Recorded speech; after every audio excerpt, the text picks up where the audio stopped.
Well, what is going on, everyone? Welcome back to Kitchen Table TCG. Welcome to the single shipping space back here. Didn't feel like setting up the whole shop for you. Give you some different angles of the store. Today we're going to talk about collector booster boxes in Magic the Gathering and the insanity over the last couple months of the price point for those collector boxes. I'm going to tell you my thoughts on it, my kind of raw thoughts and emotions on collector boxes. I'm not going to tell you what to buy. I'm not going to tell you what to sell. I am going to tell you kind of my feelings on the current state of things, because it's a little wild. There was a day when there was one booster box, and it was just a draft booster box. And those days have long gone. Not just have things changed in terms of the boxes, but the industry as a whole has radically changed. I think that when you look at the Pokemon boom that happened this last year, and now the Magic the Gathering collector box boom, I think a lot of emotion gets wrapped around because a lot of people see these prices going crazy and they feel priced out, which is a fair feeling, and I understand that. But I think a lot of the conversation gets missed that the industry as a whole has changed.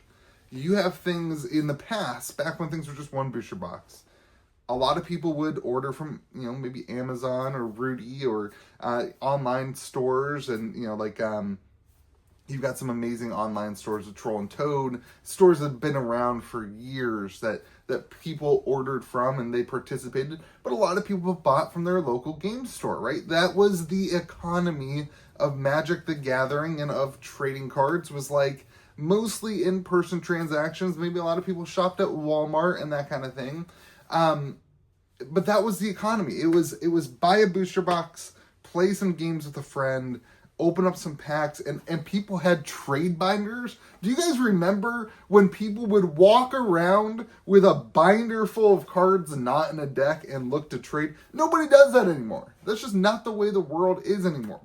That's how things were when there was one booster box. And we can criticize the multiple booster box thing all you want. We've done that. But not only were things different with the box, but now things are different, that people shop incredibly much more, that was a weird way to say that, on the internet. And on top of that, the thing that is driving the prices, this is where the whole point of this video, the thing that is driving the prices of these booster boxes, and we're going to get into it, is whatnot streamers, Twitch streamers, TikTok streamers, YouTube live streamers, people who are opening booster packs for some person in California or some person in Florida and sending them the packs. That is the driving factor, in my opinion. That is the driving factor for the booster box prices. So how did I get there? Why do I think that? Well, the reality is, most people, the average Magic the Gathering consumer, does not have $860 for a Bloomborough collector box. Wilds of Eldraine is $1,200. Wilds of Eldraine collector box, $1,200. I'm picking and choosing expensive ones, then we got the cheap ones. We'll talk about that too. Lord of the Rings Special Collector Edition. What do you think it is? I thought it was $1,500. That was my price in my brain. I looked it up today. It is $2,800, not $280, which is the price that I sold. Everybody sold them all for. That you and me and Rudy and everybody dumped them for. $280. I looked up the Rudy sale. It was $269 a box. Actually, shout out to the guy who looked up and sent it to me. But man, $2,800. I cracked so many Lord of the Rings collector boxes for singles because nobody wanted them. $260 in store. Nobody touched them. Nobody wanted anything to do with it. We cracked them all for singles. I think I made $100. I think I actually made $1,000. We cracked 59 Lord of the Rings special collector editions. Lord of the Rings regular version, $1,250. Modern Horizons 3, interesting, $530. In the list of boxes there, if I had to buy one, Modern Horizons 3 at $530 seems like a good deal when Bloomburrow is $860 and Wilds is $1,200. Just a thought there. So those boxes, in my opinion, are expensive. There's some supply things going on there, but not for Modern Horizons 3, not for Bloomburrow. I don't remember Wilds of Eldraine having any supply issues.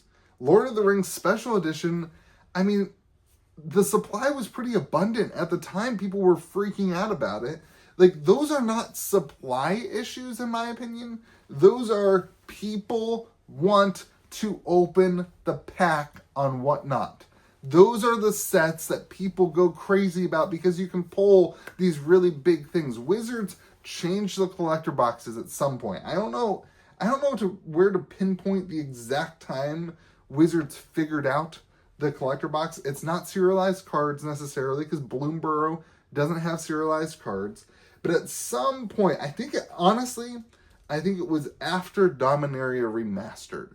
That seems to me to be the point where Wizards figured out the collector box, and the collector boxes post Dominaria Remastered had that it factor. And that it factor is that people want on whatnot, on YouTube Live, on TikTok, on whatever, people want to watch other people open these packs, and people want to spend $50, $60, $70 a pack as a gambling, whatever, for the shot at chasing this big card, the Miss Bumbleflower, or the serialized card, or whatever.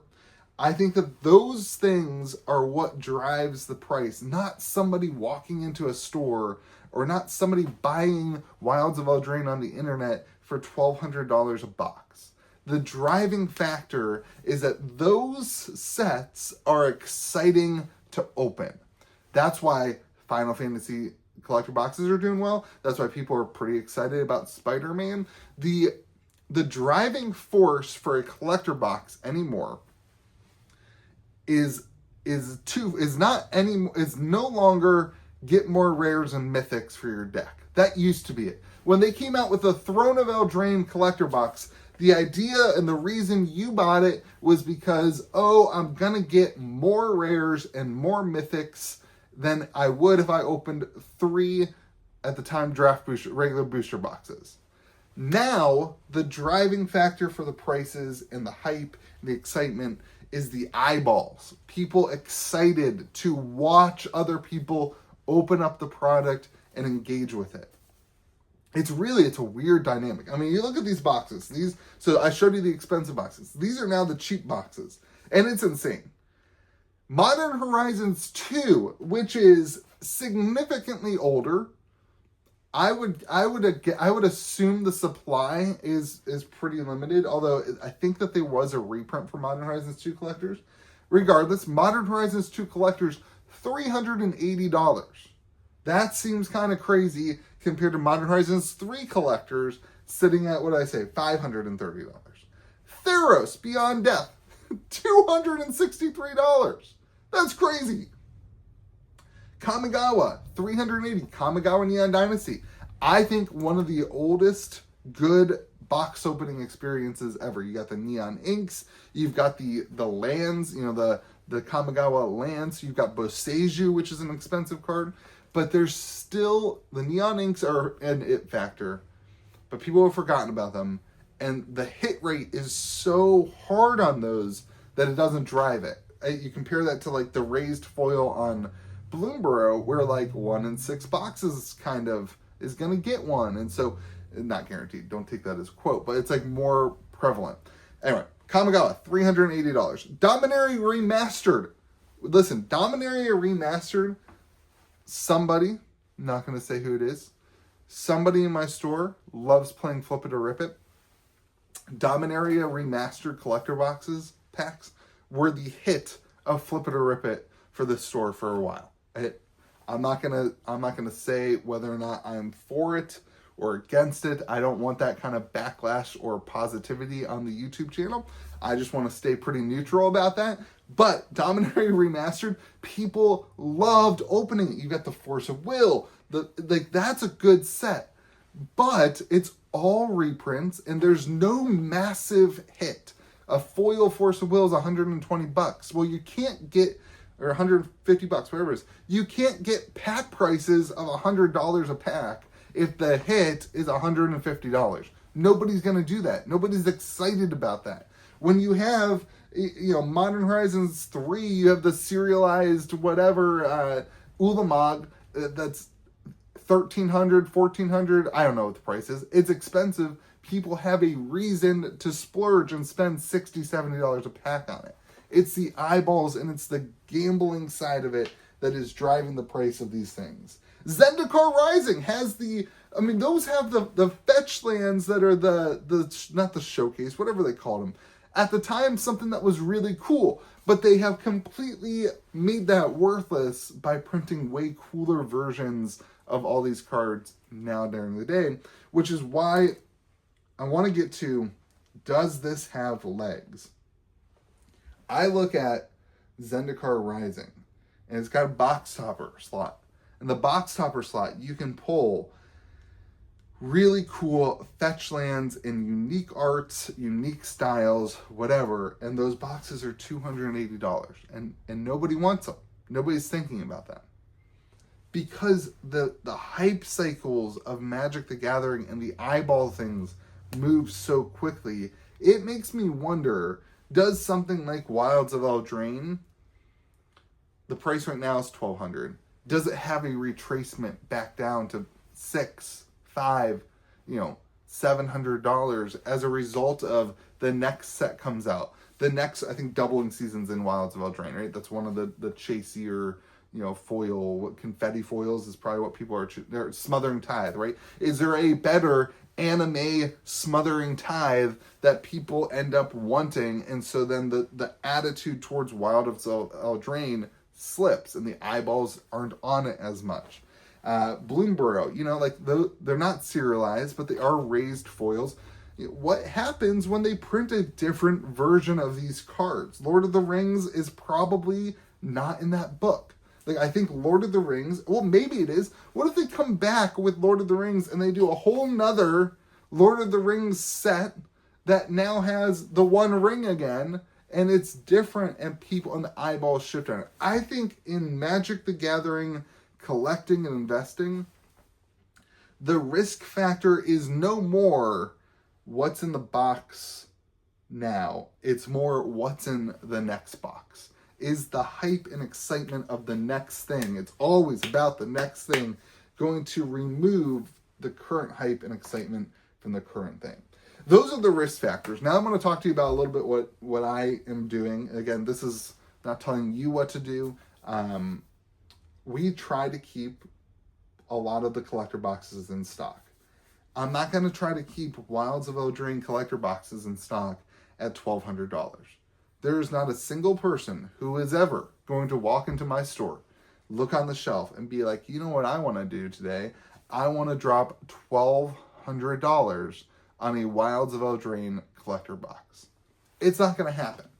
Now, I have a couple Wilds of Eldraine collector boxes. I like sealed Magic collecting. I've got them on the shelf in the background of some of my videos back at the house. I will keep those because, the reality is, I'm not in a place where I need the money. If I was in a place where I needed $1,200, you bet your bottom I'm selling a Wilds of Eldraine box at $1,200 if I'm in a place where I need the money.